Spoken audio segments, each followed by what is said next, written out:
Kwenye upande wa figisu kwenye soka la Afrika mambo ni kama kawaida. Pale ambapo unakwenda ugenini basi ni lazima ukutane na yale mambo ambayo mwenyewe uamini kwamba je, vipi huku nitacheza vipi mechi yangu? Je, nitaweza kushinda? Je, kutokana na haya ambao nimeweza kukutana nayo, je, ninaweza nikatoboa? Haya ndiyo ambayo kwa upande wa klabu ya Simba wamekutana nayo baada ya kufika huko nchini Tunisia. Je, ni kitu gani hasa ambacho wamekutana nacho? Utakwenda kufahamu hapa. Lakini kabla sijakupatia taarifa hii kiundani zaidi, nikukumbushe tu kwamba hii hapa ni Swahili Media. Kama bado hujaweza kusubscribe, basi nikuombe subscribe ili tuwe pamoja siku zote. Mimi naitwa Chicharito. Karibu tuweze kuangazia taarifa hii kiundani zaidi.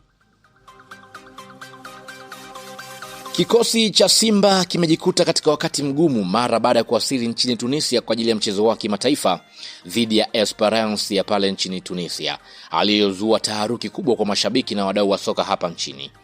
Kwa mujibu wa taarifa zilizopo, mara baada ya kutoka kwenye uwanja wa ndege, Simba walisimamishwa kwa muda mrefu airport bila maelezo ya kina.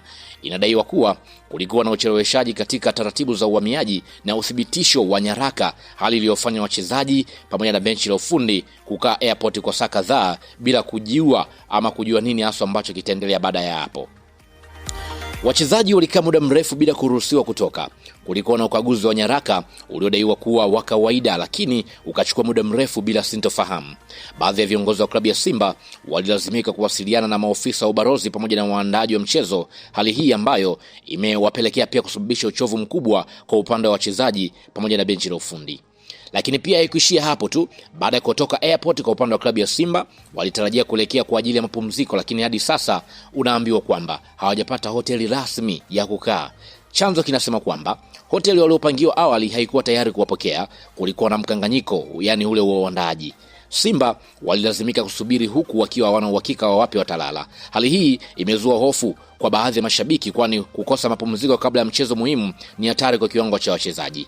Lakini pia mbali na changamoto ya airport pamoja na hotel, kwa upande wa klabu ya Simba wamekumbwa na tatizo la usafiri. Gari ambalo liliandaliwa halikuwa wazi ni nani ambaye ameliandaa. Baadhi ya magari hayakuwa na viwango vilivyotarajiwa. Kulikuwa na mkanganyiko wa ratiba ya safari. Wachezaji walikaa muda mrefu wakisubiri usafiri. Hii yote imechangia kuvuruga mpango mzima wa timu mara baada ya kuwasili hapo nchini Tunisia.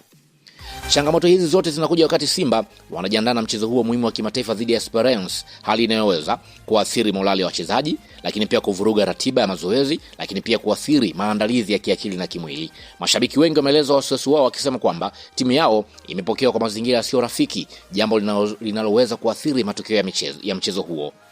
Baadhi ya wachambuzi wa soka wameeleza kwamba hii ni mbinu ya kisaikolojia kabla ya mchezo. Kwa upande wa CAF na waandaaji wanapaswa kuingilia kati. Heshima kwa timu za wageni ni muhimu zaidi. Kwa sasa kwa upande wa Simba bado wanapambana kutatua changamoto hizi, huku viongozi wa klabu wakiendelea kuwasiliana na wahusika wote kuhakikisha timu inapata hotel salama, usafiri wa uhakika, mazingira rafiki ya maandalizi.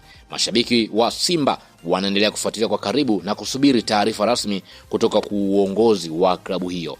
Maana kwamba Simba wamekumbwa na sintofahamu huko Tunisia. Hii yote tunafahamu pale unapokwenda ugenini na tayari Esperance wanahitaji pia kuweza kuondoka na ushindi, ni lazima ukutane na vitu vya namna hii.